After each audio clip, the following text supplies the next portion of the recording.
Lama sangat tenung tu.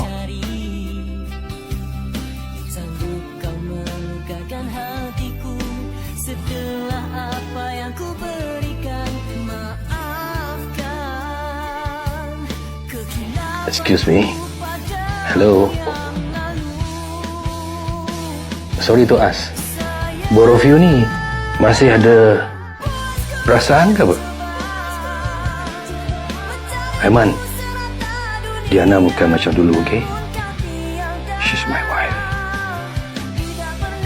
So sekarang, you boleh panggil Mama. Apa yang berlaku seterusnya terpulang kepada anda. Elevate. Layari pautan di profil.